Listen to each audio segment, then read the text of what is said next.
Today we're doing a quick lighting breakdown from our latest TikTok series, Making Memes Cinematic.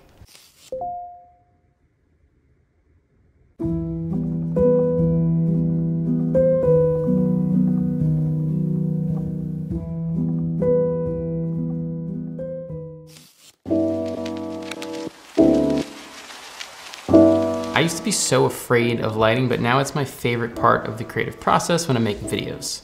The goal was to create these three really depressing but distinct looks.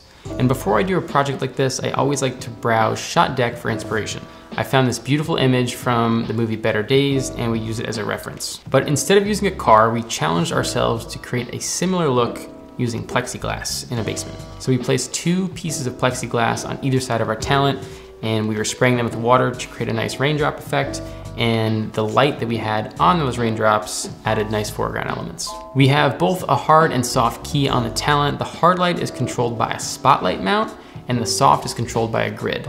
Putting a grid on your lights prevents it from spilling all over the room and ruining your mood. If you don't have a grid, some flags and some gaff tape go a really long way. We used an MC on the left side of talent just to pull him out of the backdrop a little bit because he was fading into the shadow, and then just a few other little MCs to light our raindrops and our backdrop.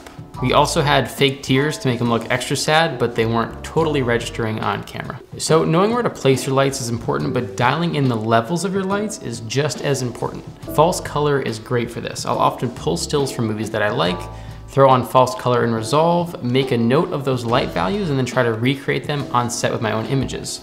It has totally upped my game as a cinematographer. For our next scene, we are going for a doom scrolling setup. This one is really simple. It's that same hard light from the previous setup, just backlighting our talent, and there's a small MC that he's holding to light his face, and we made it look like a phone.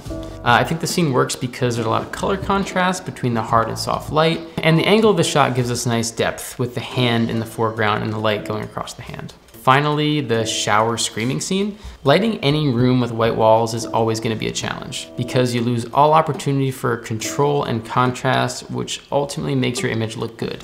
A great trick if you find yourself in this situation is to skirt your lights. So in our shower scene, we just threw up a bunch of black garbage bags around the light to control the fall off so that it's only really going on the talent and not so much the backdrop. It's not pretty, but it works, and it is pretty much free if you have garbage bags in your house. So always control your light.